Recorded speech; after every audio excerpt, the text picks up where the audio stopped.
स्वर्गीय पूर्व प्रधानमंत्री राजीव गांधी की 19वीं पुण्यतिथि पर पूरे देश भर में उन्हें याद किया गया। पूर्व प्रधानमंत्री राजीव गांधी की 19वीं पुण्यतिथि पर पूरे राष्ट्र ने उन्हें याद किया।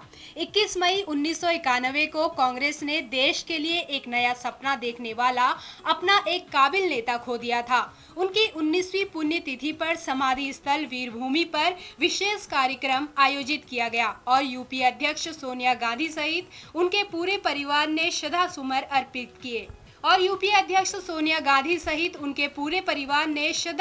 अर्पित किए इस मौके पर राष्ट्रपति प्रतिभा देवी सिंह पाटिल, उपराष्ट्रपति हामिद अंसारी, प्रधानमंत्री मनमोहन सिंह और कई वरिष्ठ नेता भी मौजूद रहे। स्वर्गीय पूर्व प्रधानमंत्री राजीव गांधी का सपना था कि राजनीति में ज्यादा से ज्यादा युवाओं की भागीदारी हो ताकि देश के विकास को बल मिल सके। भले ही वो नेता आज हमारे बीच ना रहा हो, लेकिन उसके सपने को नई उड़ान भरी युवा नेताओं ने। गुजरात हाई कोर्ट ने अक्षरधाम आतंकी हमले के गुनहगारों को सजा सुनाई है। हालांकि आतंकी हमले के दोषियों को पहले ही पोटा कोर्ट सजा सुना चुका था, लेकिन आतंकियों ने पोटा कोर्ट के फैसले को चुनौती दी थी। अक्षरधाम आतंकी हमले के मामले में गुजरात हाई कोर्ट ने निचली अदालत के फैसले को बरकरार रखा है। विशेष पोटा जज सोनिया गोकाड़ी की अदालत ने 2006 में इस मामले में 3 आरोपियों को फांसी, एक को उम्र कैद, एक को 10 साल की सजा और एक को 5 साल की सजा सुनाई थी। कैदियों ने हाई कोर्ट में इस फैसले को चुनौती दी थी। स्वामी नारायण संप्रदाय के गांधीनगर के अक्षरधाम मंदिर में सितंबर 2002 में 2 आतंकियों के हमले में 33 लोग मारे गए थे, जबकि 76 जख्मी हुए थे।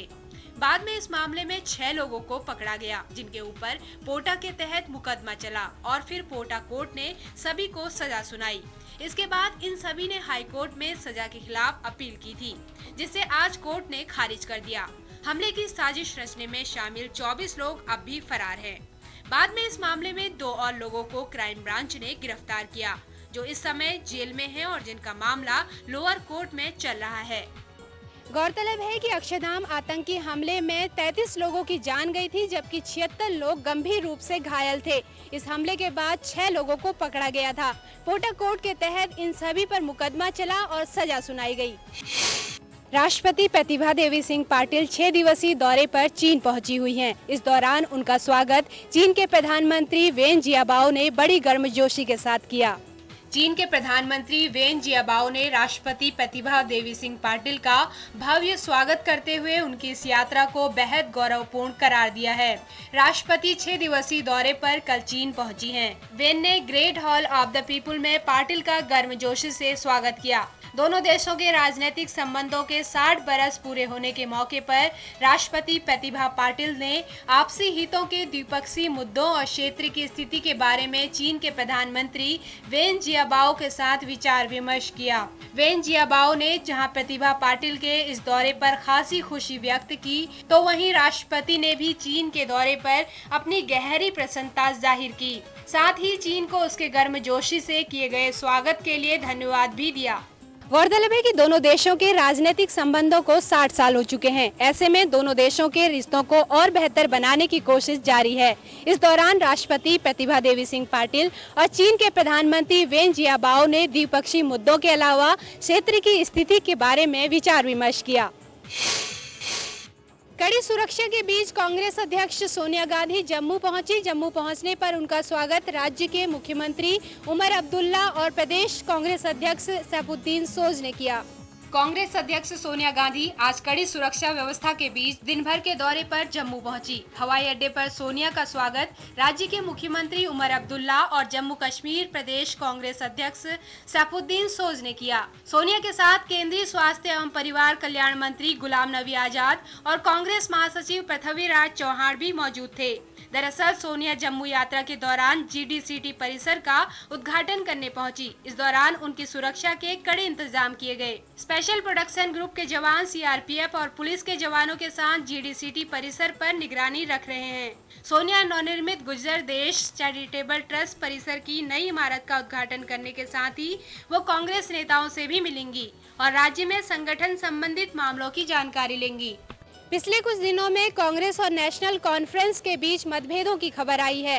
अंतर जिला भर्ती पर रोक लगाने के मुद्दे पर दोनों पार्टियों में एक मत नहीं है। ऐसे में उम्मीद जताई जा रही है कि दोनों पार्टियों में सामंजस्य बनाए रखने के लिए सोनिया कांग्रेस के कार्यकर्ताओं से बातचीत कर सकती हैं। अमेरिकी विदेश मंत्री हिलेरी क्लिंटन ने अपने बयान में कहा है कि भारत, रूस, चीन के साथ साझेदारी हमें बेहतर समझ देती है। ये बात उन्होंने ब्रुकिंग्स इंस्टीट्यूट में अपने भाषण समारोह के दौरान कही। उन्होंने कहा भारत के साथ अगले सप्ताह शुरू होने वाली बातचीत में हम पहली बार मंत्री स्तर पर सामरिक संवाद करेंगे। दौरान क्लिंटन ने कहा कि मेरा मानना है कि रूस, चीन और भारत तथा अन्य महत्वपूर्ण देशों के साथ हमारी गहरी होती साझेदारी हमें और हमारे समकक्षों को भी बेहतर समझ प्रदान करती है। यह रिश्तों को केवल संकटकालीन और आपातकालीन स्थिति के बजाय व्यापक कार्य योजना पर रखती है। हिलेरी क्लिंटन का ये बयान ठीक ऐसे वक्त में आया जब पहली बार अमेरिका और भारत की सामरिक वार्ता अगले हफ्ते होने जा रही है। जाहिर है ऐसे में दोनों देशों के बीच बातचीत एक नया मोड़ जरूर लाएगी। झामुमो अध्यक्ष शिबू सोरेन के सीएम पद नहीं छोड़ने को भाजपा ने बेतुका नाटक करार दिया है। झारखंड मुक्ति मोर्चा के अध्यक्ष शिबू सोरेन के सीएम पद नहीं छोड़ने के फैसले से हैरान भाजपा ने इस तरह के राज्य में जारी राजनीतिक घटनाक्रम को एक बेतुका नाटक करार दिया है। भाजपा के वरिष्ठ नेता मुरली मनोहर जोशी ने कहा है कि आमतौर पर मैं इस तरह के मुद्दों पर कभी टिप्पणी नहीं करता, लेकिन ये मामला अब एक बेतुका नाटक बन गया है। वहीं सोरेन ने शुक्रवार को एक सम्मेलन में कहा कि वो मुख्यमंत्री के रूप में अपना 5 साल का कार्यकाल पूरा करने के प्रति आश्वस्त हैं।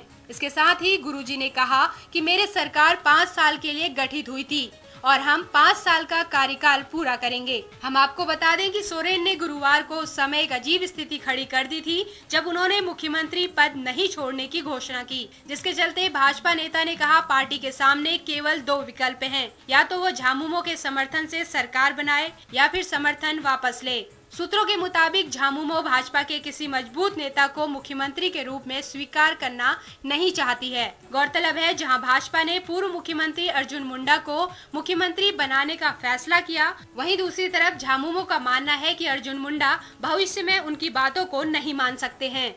दरअसल समझौतों को लगातार तोड़ने वाले शिबू सोरेन राजनीतिक दलों के बीच विश्वसनीयता खोते जा रहे हैं।